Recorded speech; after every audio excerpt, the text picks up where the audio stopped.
1.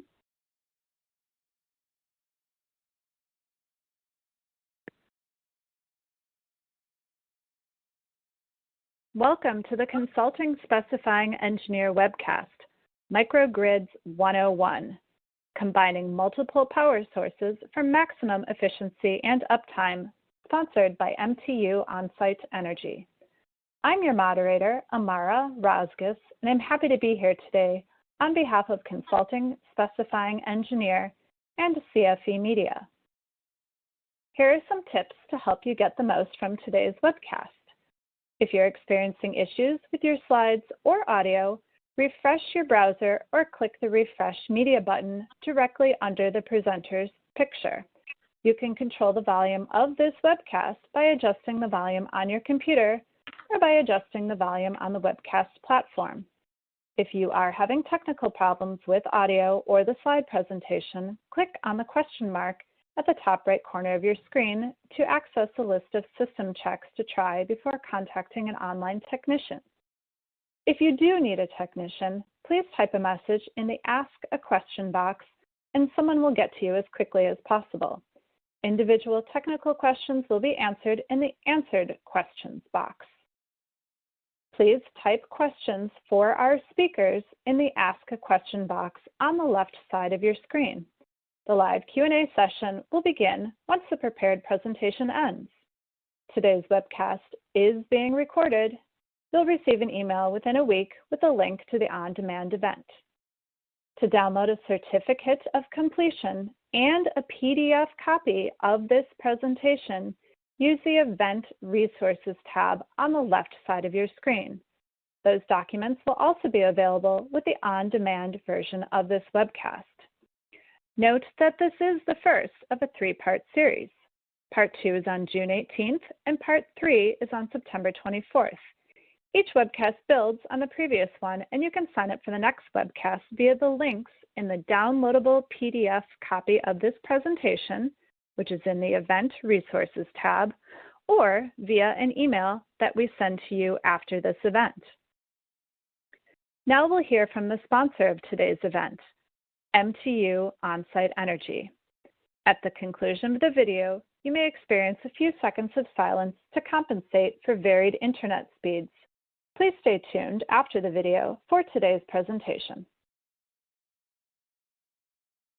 5, 4, 3, 2, 1.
I'm now happy to introduce today's presenters, Brian Ponstein and Christian Mueller. Brian Ponstein is a regional sales engineer at MTU On-Site Energy, who is responsible for sales engineering for half of the United States and all of Canada. He holds a bachelor's degree in heavy equipment service engineering and a master's degree in business administration from Ferris State University. Brian brings more than 11 years of experience to the company. Christian Mueller is a senior sales engineer at MTU On-Site Energy, who's responsible for engineering and sales support for the MTU Gas Power Systems product line in North America for combined heat and power, biogas, and continuous power generation applications up to 2 megawatts. He holds a degree in industrial engineering from the Technical University in Berlin, Germany. Christian brings 7 years of power generation experience to the company. Thank you for joining us today, Brian and Christian. Let's get started. Well, thank you. This is Brian Ponstein, and this webinar is going to take on a slightly different situation or a different presentation style as other presentations. It's really going to be an interaction or a discussion between two engineers, Christian Mueller and myself, Brian Ponstein, to where we both work for MTU On-Site Energy, who is a part of the Rolls-Royce Power System. So when we look hello at also from my part, Christian. So we're going to talk about various different things, and what we're going to look at is defining a microgrid, really understanding what we're talking about, what we're looking at. We're going to look at the benefits of different microgrids, the common technologies that are used in these microgrids, the controls requirement, typical applications, practical examples, and then we're going to wrap this up with insights in the upcoming webinars on this topic, so please stay tuned. And first, it's very important, Christian, as I look at things and as I research things, to really get at the basics. So when we talk about a microgrid, I've researched several things. What exactly is a microgrid, or what are we talking about? Can we dissect some of this? Yeah, sure, Brian. So first of all, you'll probably know there are probably a million different definitions of a microgrid, and everybody has a little bit of a different understanding. But let's focus on some very common denominators. First being that a microgrid will have multiple power generation assets in one location. The second point would be that it can include renewable power generation and or energy storage, apart from your typical gensets. The third aspect of it, that there's a local demand center, a local, be it a building or a building block, you have to have a local demand center where you're sending your energy. Then the fourth point is that it is dynamically controlled. So you have the possibility of controlling which of those generation assets you're going to use at what time. And the last one is that these microgrids can be isolated from the grid typically, so they run on their own island, but they can also be connected to the grid at certain times. So they can be in an island mode operation or in a grid tied operation. Okay, so basically there's no hard set rule for this, and every application can be different. So if I look at this in kind of putting it in my own words, I'm going to have a building or my local demand center. I'm going to use, let's say, a diesel generator set. I'll throw in a gaseous generator set because I know you love gas units, Christian.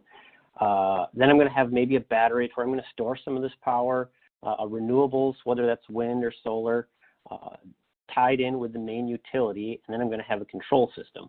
Pretty easy. My guess is we just pretty much put this all on one bus and we're ready to rock.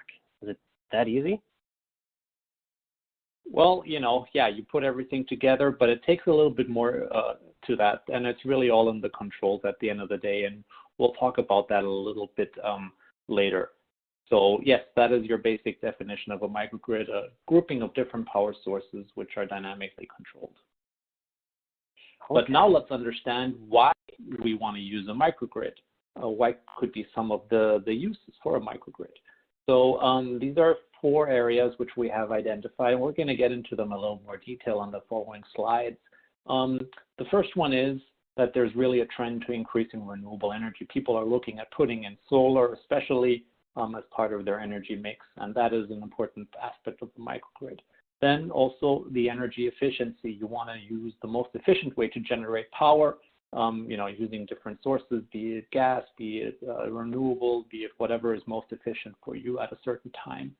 Then there's power diversification, which really means you don't rely just on one power source, and that might have reasons that you can't always have the sun shining, obviously. So you need to diversify your power. And the last one is power security, which really comes with this power diversification. If you don't just rely on the grid, or if you don't just rely on a single genset, if you combine all these sources together, then you have increased uptime, increased power security.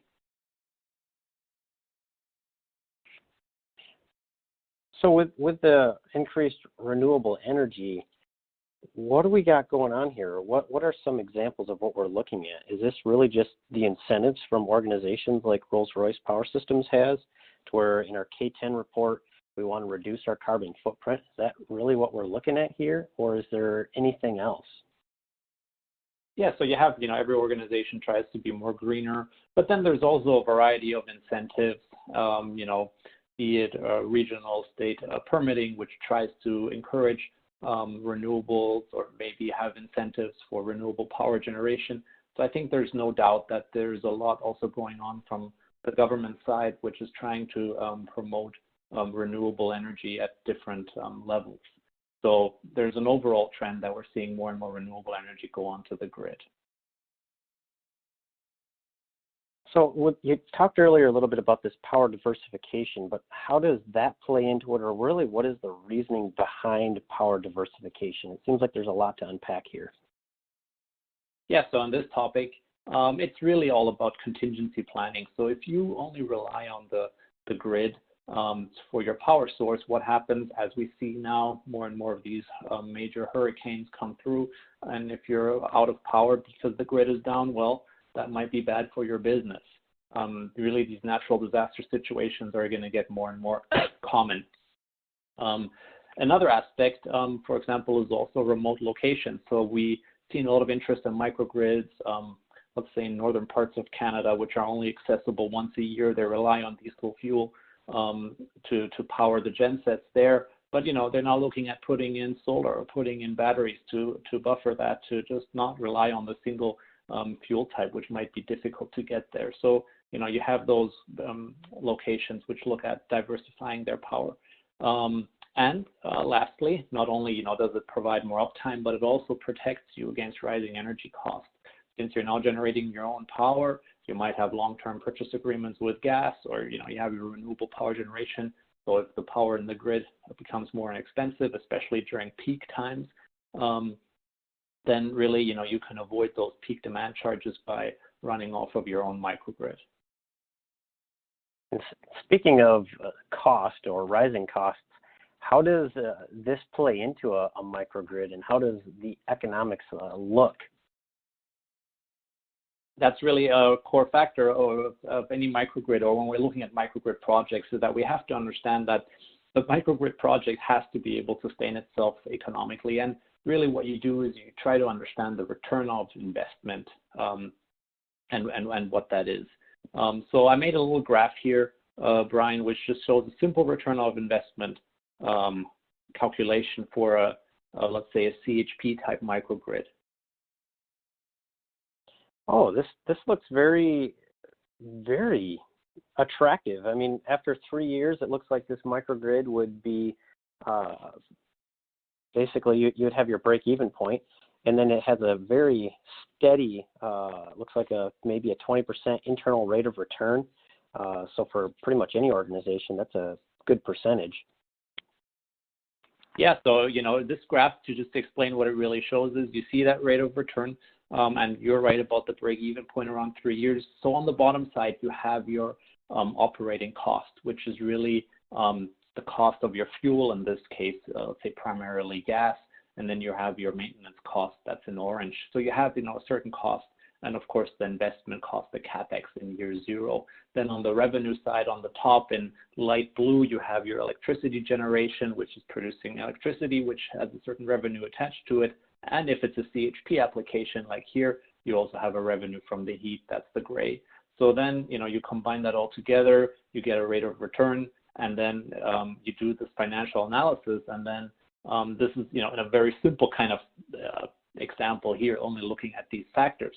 There are other factors to assume as well, but this is a very basic thing which we do for every microgrid type installation, is look at the return on investment such a microgrid would have before going ahead to try and go into the next stages. Yeah, and it's very important. One other thing which plays a role in that, and that's not in here, is really emissions. So that's the next topic we would like to talk about, is that emissions are also not only an environmental but also a financial aspect, which is making microgrids more attractive. Brian. Yeah, and I think I know what you're talking about here with emissions. I'm actually currently at a site to where we're doing some emissions testing on some diesel units. And these large sites, we have a lot of permitting limitations, especially on the diesel side, to where we put many units on site and we can only run them for a certain amount of time, or we're playing with the amount of emissions that we can emit over the year and how much runtime that exists and really what that equates to for the client. And in some cases, it requires after treatment. But what does this mean for gaseous type units? Yes, so obviously gas units also have certain emission regulations you have to follow, and also certain emission rules which are promoting putting in more of these gas gensets. For example, on biogas, many people used to flare the gas. It's becoming a little bit more difficult on biogas installations to just flare the gas. You're trying to make more use of the gas, running it through a genset to produce power and thereby reducing methane and greenhouse gas emissions. So there's things which promote the use of putting in these gas gensets in place there. And then obviously there are the non-attainment areas, which I think you're very familiar with, Brian, which have a big factor in deciding what type of technology you can put in at what site.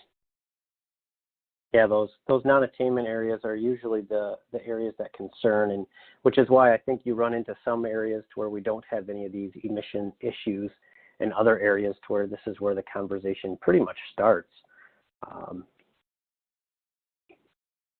But when we look at power quality, I mean, we have good power here in the United States or in North America. What are we really talking about here? Is there really anything to worry about from a power quality perspective? Well, the thing is that it's becoming a reality, especially where I am here down in Texas. During peak times when the grid becomes stressed, we are seeing more and more rolling outages happening because really there has not been much done in terms of trying to add capacity in the grid. So rolling brownouts become an issue when you lose power, be it a couple minutes or even be it a couple hours. So I've personally experienced that quite a few times in summer. I don't know about you. Yeah, I definitely don't have that issue. We rarely, if ever, lose power, and it's usually just due to a storm. So it's your standard outage that lasts just for a little bit, and that makes sense. I mean, nothing is 100% reliable, or it's hard to get to 100% reliable on just one source. What else is there? I mean, is there anything else that we're looking at from a power quality perspective? Yeah, and that's really, part of this is really that the grid has been, there have really been no investments in the grid, in the national grid. It's, the infrastructure is quite old in many places. It's not catered to the rising demand of power, and also the rising demand of power in really certain hotspots, which are where we have fast population growth. So there's really an issue here that we need more and more power. Everything in our world needs more and more power, but the grid is not there to sustain that power. But Christian, I don't really understand that. I see these windmills going up all over. I see solar panels being put in fields. To me, it seems like we're adding capacity all the time. Yes and no, because we are adding capacity, especially with the renewables. But the one issue is, they don't always produce. And the second issue is they don't produce where it's needed. So you have to get the power from wherever you generate it to the user. And that's putting a stress on the grid as well, and this, variability, because really the power grid was more designed around a base load type application where you had big coal power plants, nuclear power plants, which had a very continuous output of power. But these more renewables are putting more of a stress on the grid as well and trying to maintain power quality. Okay, I guess I get that, and I can see that, and I even hear in the news and seeing coal plants being decommissioned more and more, and I suppose that somehow plays into this power quality too? Yeah, that's right. So you get more and more of those traditional large power plants being decommissioned. No new ones are certainly being built. It's too costly, too risky. And that's why distributed energy generation, such as microgrids, are becoming more and more important to really fill that gap which is being created by these power plants going offline. Okay, yeah, and I did a little, if you remember that Northeast blackout, I did a little research on that, and I found that in 2003, when we had that Northeast blackout, basically it cost well over $6 billion and 11 deaths resulted from that. And yeah, these are all costs that have to get weighed into the system and get put into the calculation of, is this a viable solution for a client or not? Yes, absolutely right. And, that was a couple of years ago, and today we even have more need for power. So really, these are some of the points which I think will lead to more and more microgrids being put in. But now let's talk about really the application itself and some of the technologies that we can use. So let's first talk about reciprocating internal combustion engines. And Brian, I know you're the expert on diesel, so go ahead. Oh, I love diesel. But yeah, I mean, diesel makes perfect sense in a microgrid application and to be used as one of the technologies. It has an excellent fast startup time, which is why NFPA 110 Type 10 often uses diesel generator sets because they can start and be ready to accept load in 10 seconds or less. They have high load acceptance capability. So, I mean, I can put full load on the machine and it responds beautifully to it. It has a very good transient response. So if I need to just add load or remove load, the system maintains a fairly good, stable perspective. And then when we look at low load operation, this is kind of a double-edged sword here that it's great because I can get down to 20% with some units. 30% is typically your industry average. But this also has a negative effect that if I operate lower than that, I run into issues with, let's say, wet stacking. And fuel storage is kind of one of those that exists plus and minus because, yes, I can have that fuel on site. I know I have it, but at the same time, I have to have it on site. So if I don't have fuel, it doesn't run. And then the main drawbacks from a diesel system is that we have the higher emissions, and it may require after treatment depending on the region and the type of application that we're dealing with.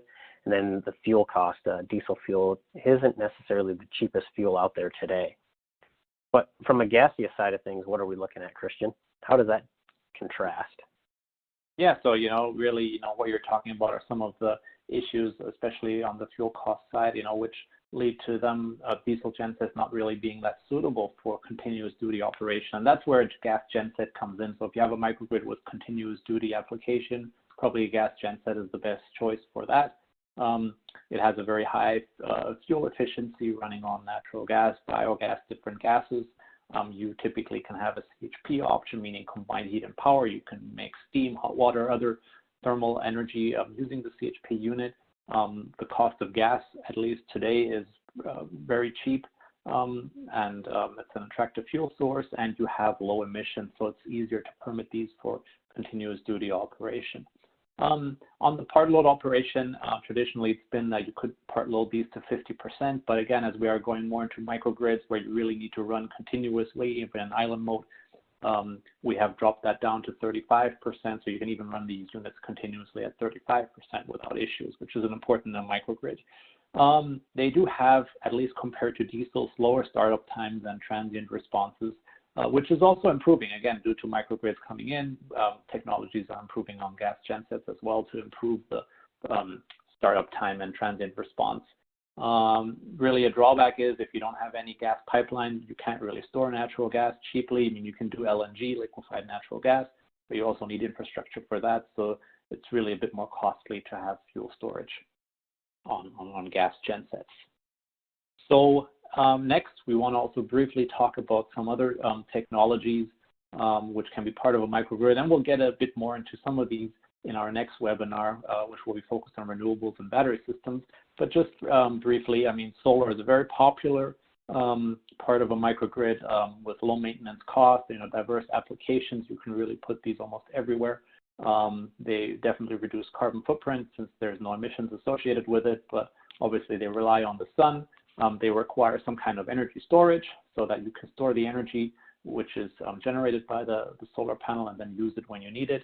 It definitely has a capital cost attached to it, which is relatively high, and you need that inverter to convert the DC to AC from the solar power. So that's on solar. Wind? And on the wind Brian? side, really it's location independent. We can put these on the top of a mountain peak, for example. I don't really need a whole lot of real estate to put them. I can put them on top of a building. I can also reduce the carbon footprint because they don't produce any energy, or they're not using any energy source other than the wind. I can reduce the carbon footprint of a facility. The biggest disadvantage is I have the reliance on wind. If there's no wind, the turbine is not going to spin. There is the threat due to wildlife, and the wildlife, the birds in the air, the blades are spinning around and things sometimes happen. And then the other thing is both the visual and the noise pollution that these windmills have. A lot of people don't like to sit out on their back patio drinking their cup of coffee or having a conversation with their friend and hear a windmill or have that visual aspect of just looking at it every day, all day. So there's a little bit of the pollution there from that perspective. Anything on biogas? Is this similar to a CHP type unit? Yeah, biogas is also becoming quite popular with microgrid type applications, be it from sewage treatment plants or dairy digesters. Essentially, biogas is a byproduct, so it's a free fuel source. To some extent, it reduces the soil and water pollution if you produce biogas and use your organic waste in that way, and it can even have fertilizer as a byproduct for dairy digesters. So there's some advantages there. Obviously, there's some cost to build the digester, produce biogas, and to integrate gas cleaning systems, fuel filtration systems to make the biogas ready to be burned in a generator, and it requires a suitable biomass. So you need to have a local biomass available. It's not worthwhile to transport that around to be able to produce biogas. So there's only certain places where you can put such biogas generation. And then when we look at a battery, the benefit here is that it's a carbon savings neutrality. So whatever I'm using to produce the power, it is just going to store that power and then use it again later. So it's not consuming additional carbon. It's retrofittable from the perspective that I can really put this into almost any facility and start using it. The bigger issue that we just have there is the constraint on space.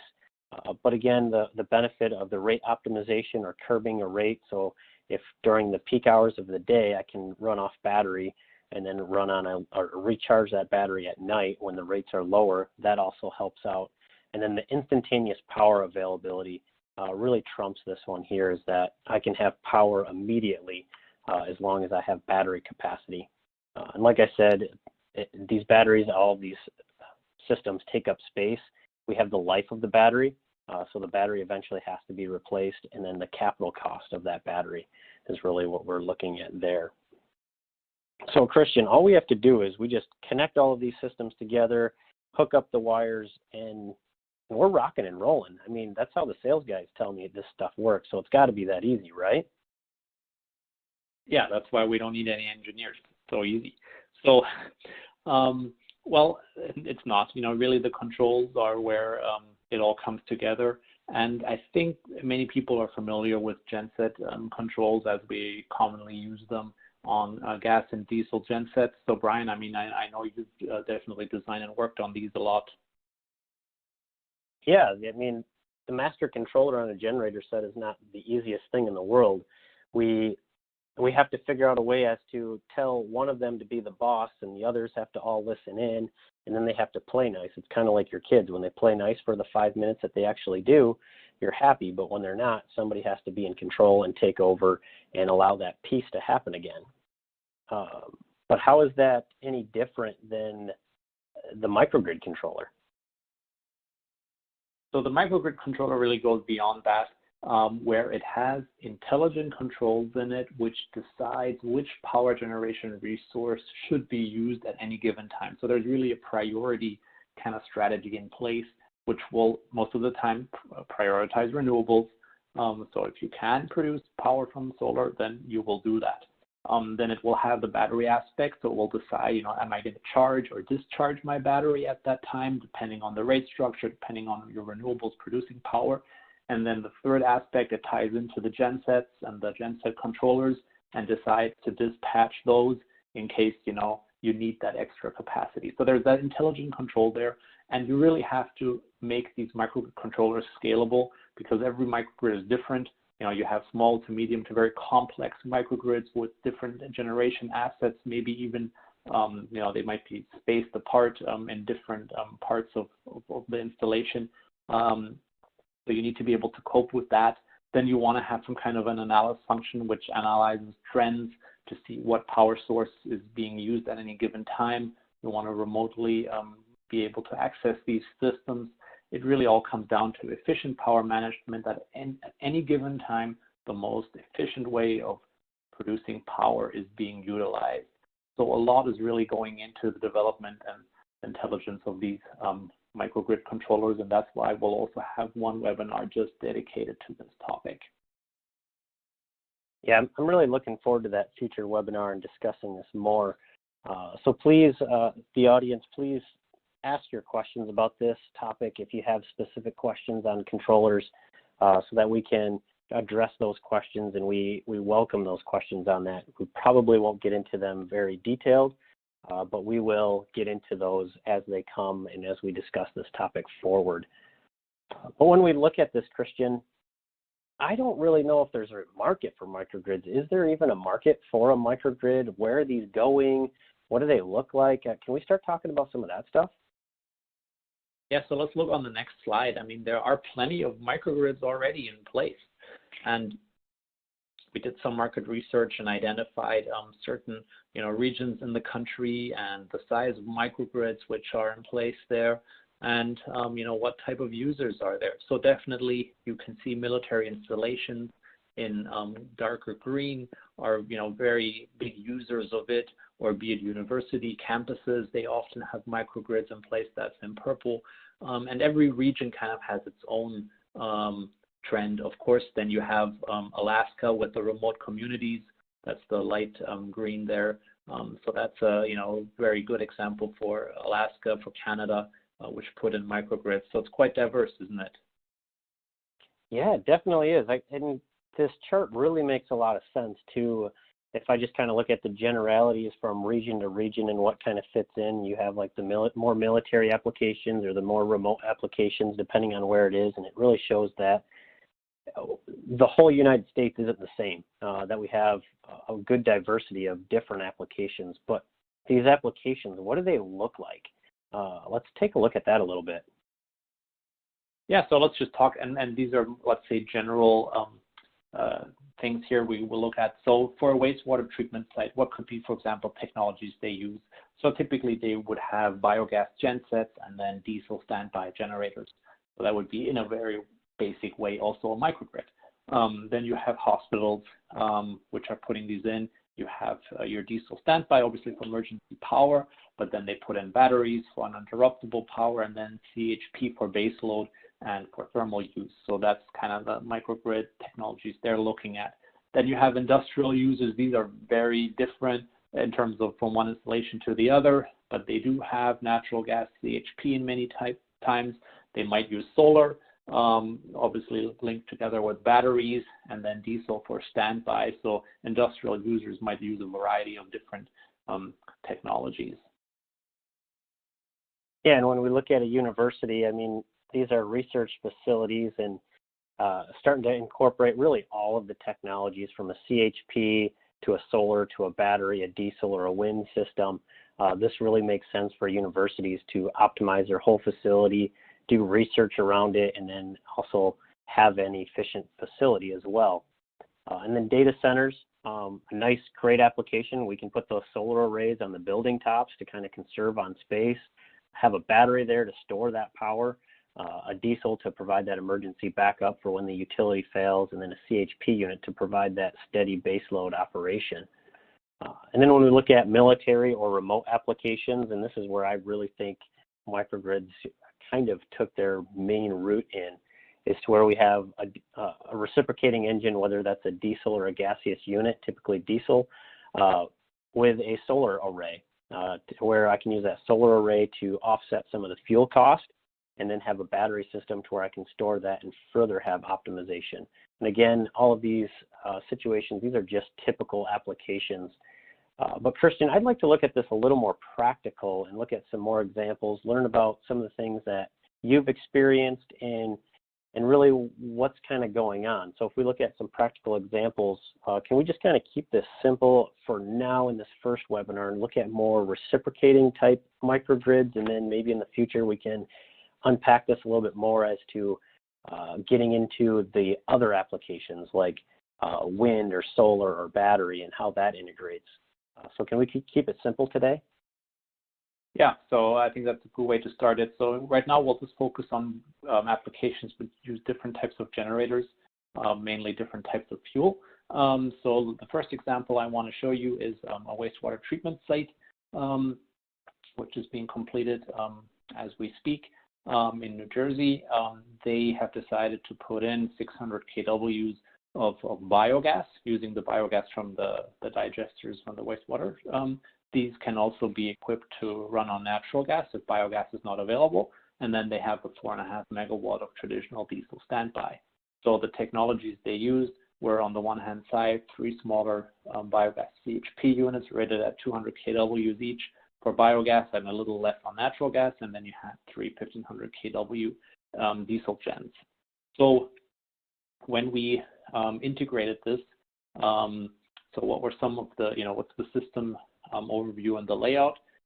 So in a normal mode of operation, they would run in parallel with the utility. So you'd have one of those 200 kW units running on biogas, a second one running on natural gas, and the third one being in standby. So you're really trying to use all the available biogas from the digesters, and you might turn on or switch over some of those other biogas gensets if you have more biogas available to use.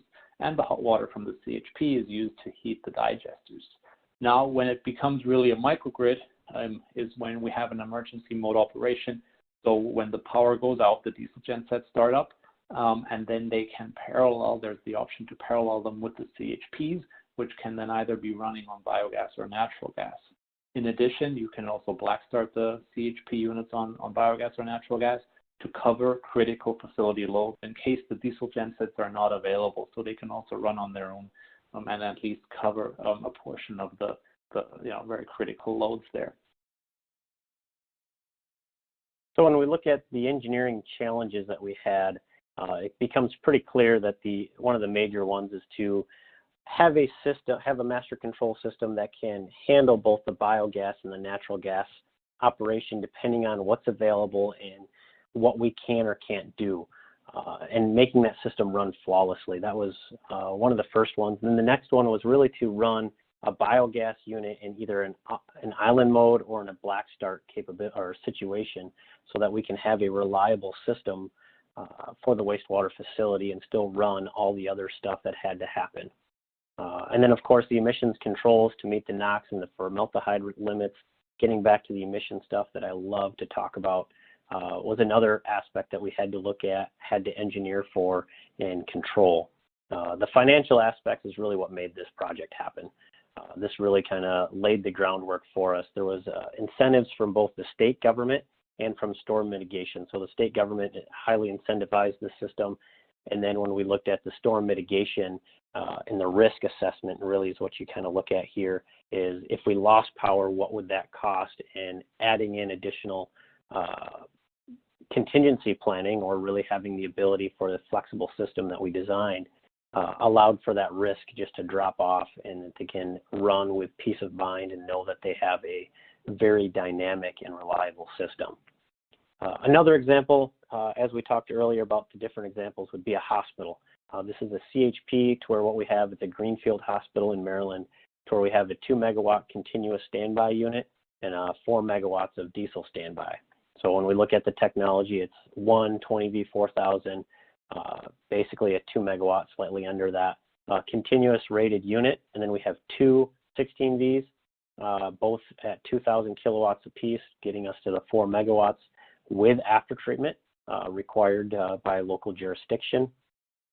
And then we have the future expansion of additional diesel units if needed or when needed in the future that we can add on to have more capacity as that site needs. So if we look at the system overview, in the normal grid-connected mode of operation, you're only running the CHP in parallel with the 3 redundant utility feeds coming in. You have the hot water from the CHP used in the HVAC. Then in an emergency mode operation, we can go into a microgrid where you have the diesel standby generators running in parallel with the CHP. Obviously, the CHP takes precedence, meaning you try to run that at full load and try to conserve diesel fuel. And the diesel gensets are primarily there to handle the load swings and have that extra capacity. And of course, the quick startup. Then they also have an interesting feature, which we call the storm preparedness mode operation. So if they know there is probably going to be a major event leading to a major outage, they can actually do a planned disconnect from the utility and switch into island mode using the CHP and the diesel, so that they do not have that issue of, let's say, an unplanned outage and having to deal with that.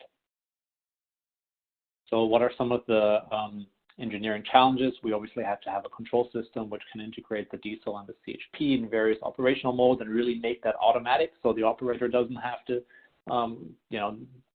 do anything manual there. And we had to integrate the CHP into the hospital HVAC system to maximize the heat recovery to really increase profitability. So we used heat from the high temperature, low temperature engine cooling stages, as well as the exhaust. The financial aspects of this are that the CHP is projected to run between 5,000 to 8,000 hours a year with an expected payback of 1.8 years, which if you're in the CHP world is really fantastic. I mean, anything under 3 years is great, but a part of that really was also that there were incentives from the local gas and electric utility and the state government to put in this kind of a CHP diesel microgrid, which helped with that payback. So now let's look at the final example, Brian. Yeah, the final example is another greenfield food industry plant. So this is a much different application. It's in Mexico, so we're going outside of the United States, and it's an industrial site. So we have no electric utility available at site, and we needed 8 megawatts or 8,000 kilowatts of continuous power required at this plant. So what do we use? We used 4 20V4000s at 1.8 kilowatts or megawatts continuously rated. And the reason for that heavy derate, or that derate over the examples above, is really because we're at higher elevations, which is why we had to derate. And then we use the diesel unit to handle the load swings as the gaseous units can't perform as well as the diesels do with the load swings. And there we have a prime powered rated unit at 1792 kilowatts. And then we have future biogas units planned as this facility gets larger, and you might say as they move into the facility and as it gets underway. We are using a master control panel by MTU On-Site Energy to handle the load step management through the diesel units as well. So it's all incorporated into one design without third-party add-in devices. So when we look at this, we have the island mode operation because it has no utility, so the gaseous units are running with the diesel units. And with that, we're going to have a load difference. The diesel units have to be able to run at a low load and absorb that rush, which is where the diesel units benefit from that. And then we have the gaseous units are prioritized to run really because the gas is the cheaper solution or the cheaper fuel to run on. So the primary choice is to always run on the gas units and then use the diesel units to really just handle the load fluctuations or in case a unit fails, so that they can kick in and run as a contingency plan as well. And then the master control is responsible for all the control logic to tell which unit to run so that we can optimize and maintain the whole system as needed.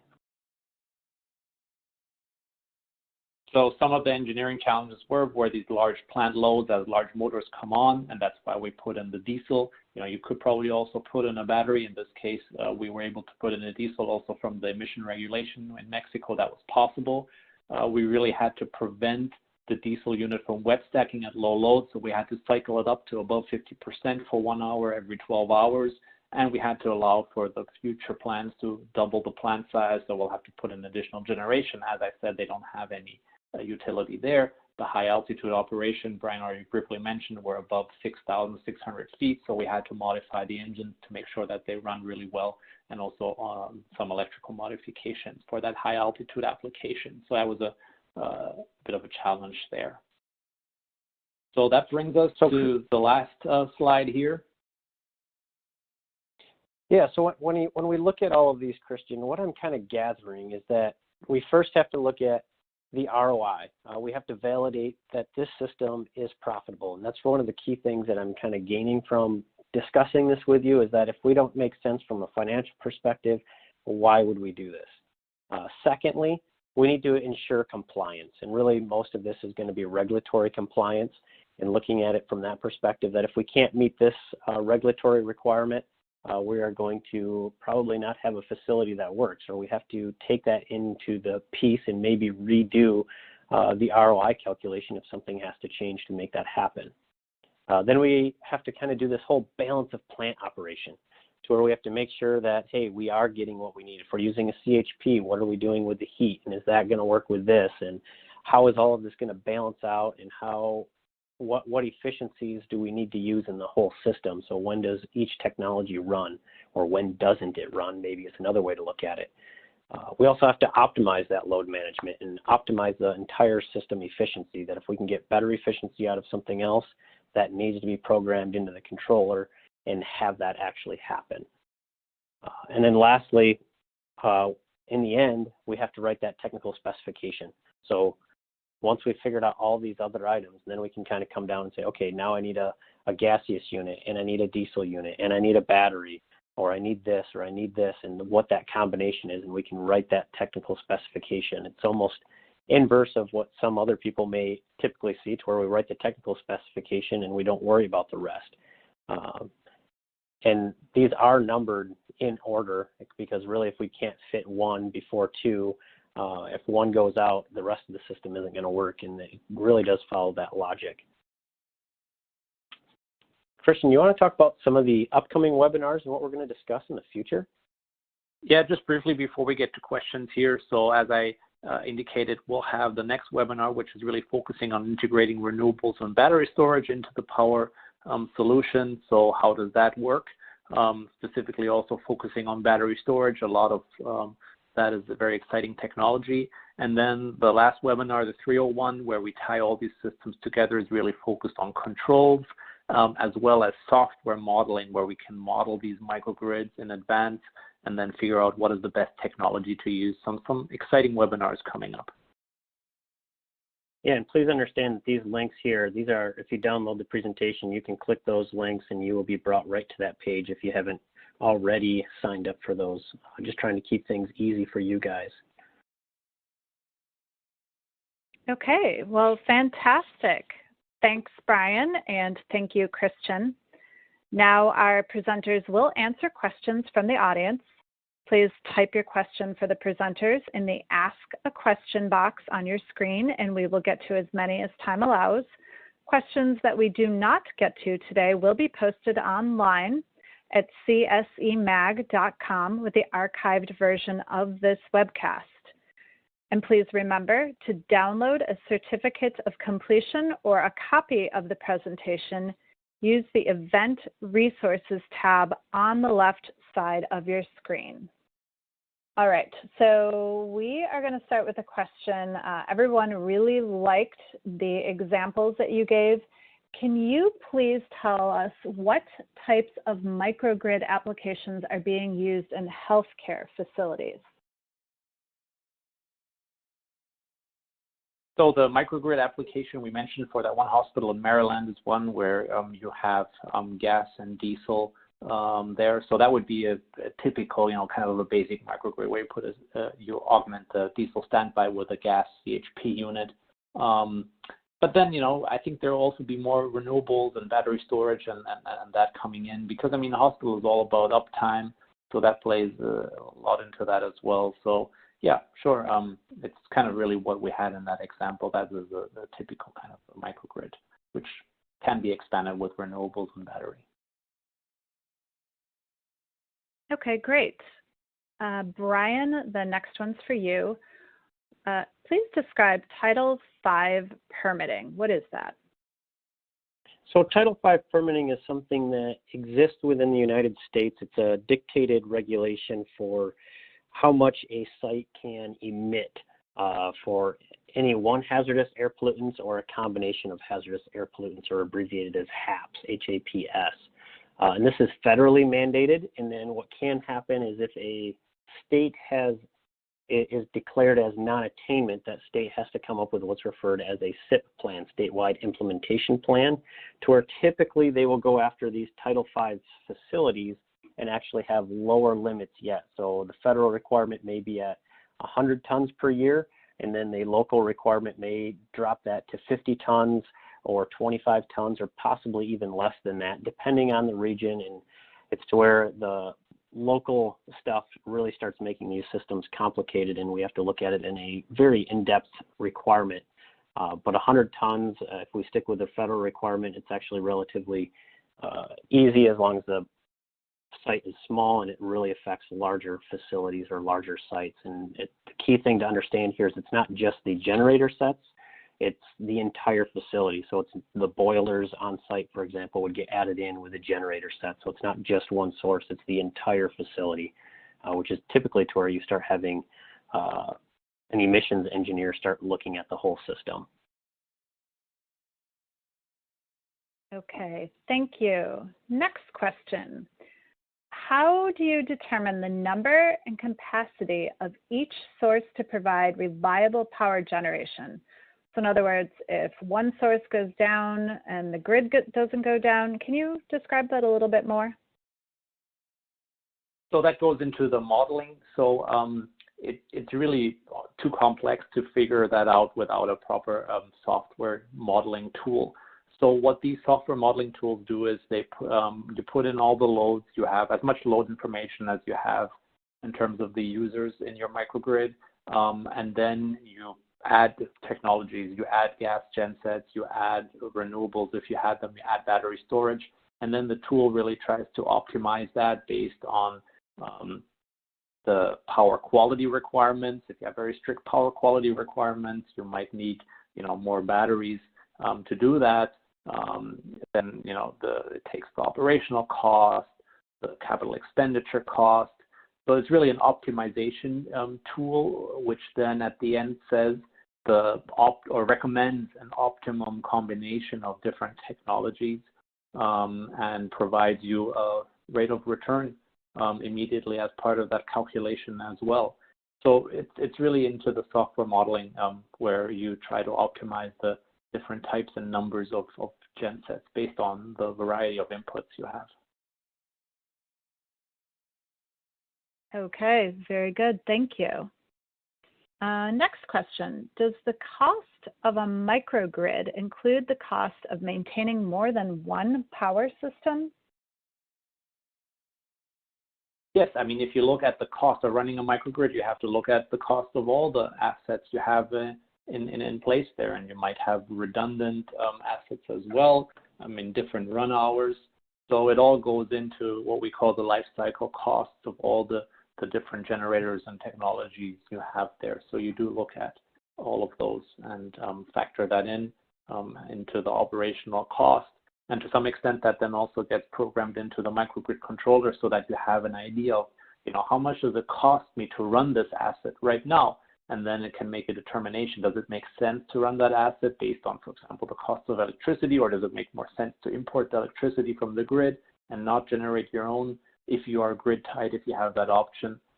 So again, financial aspects are very important, and you look at operational costs very much, because over the life cycle of an installation, the operational costs far outweigh the capital costs. The capital costs are relatively insignificant over a 10-year period. It's really the operational costs which play the big role here. Okay, got it.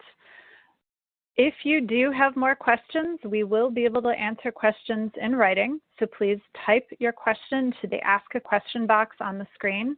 We'll add those to the online archived version of the event. Remember to download your certificate of completion or a copy of the presentation. Use the Event Resources tab on the left side of your screen. All right, moving on to the next question. What are typical percentages of electric to thermal output of the total power put out by a combined heat and power asset? Christian, it sounds like this one might be for you. Yeah, so let's say if you look at it in terms of the amount of fuel you put in terms of percentage. So you put in 100% of fuel, and then how much electricity do you generate out of that? So most of these modern CHP units have electrical efficiency somewhere between 40 to 45%. So 40 to 45% of the energy you put in comes out as electricity. And then roughly also again 40 to 45% if you make use of all of the heat, meaning from the engine cooling circuit and the exhaust of the engine, gets put out as thermal energy. So combined, you have about a 90% total efficiency, which about half of it is electrical and half of it is thermal. So that would be your total efficiency. If you have a very optimized system, you can go up to as high as 90% if you make use of all electricity and all thermal output from the engine. Okay, got it. And we have time for just one more question, and this goes back to your application examples.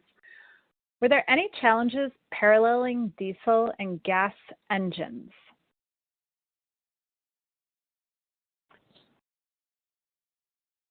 Yes, I mean, oh, Brian, go ahead, Christian. You go ahead. You go ahead. Yeah, generally speaking, when we parallel a gaseous unit and a diesel unit, the load fluctuations are going to happen with the diesel unit as long as we're looking at a CHP style unit. And then think of the CHP unit handling the base load operation and the diesel unit really taking on the swing. And once we connect these two electrically, they are synced up and they have to share load. But look at it as the diesel unit really taking over the load fluctuations. To get them to parallel, this isn't really all that hard. The controllers are going to look at each other's settings and they are going to basically match speed and match frequency such that they come into synchronization. They're going to close the breakers, and once they're closed, they are locked in. It's really just going to be the which one takes on which aspect of the load. And from a simplistic viewpoint, I like to look at it as the diesel unit takes the load fluctuations, and then the gaseous unit really does the base loading operation. So once things are steady, that's what the gaseous unit is handling. Yeah, that's right. So you always have to, if there's a load swing, then typically the diesel reacts quicker. So all of the new load will go onto the diesel. And once things are steady, you then have to distribute the load again and, put on more load to the gas and unload the diesel a bit so that you're ready for, again, the next swing. So it's really about the load sharing. That is the main issue you have to look at. Okay, great information. Thank you to the audience for those great questions. And thanks again to our speakers, Brian Ponstein and Christian Mueller, for sharing their time and expertise. I'd also like to extend thanks to our sponsor, MTU On-Site Energy, for sponsoring today's event. And now that we are just about done, we want to hear how we did. The exit survey will pop up on your screen as soon as the webcast ends. Please take a moment to complete it because we do use this information to improve our webcast events. Finally, on behalf of Consulting Specifying Engineer and CFE Media, I'd like to thank you for attending. This now concludes our webcast. Thank you and goodbye.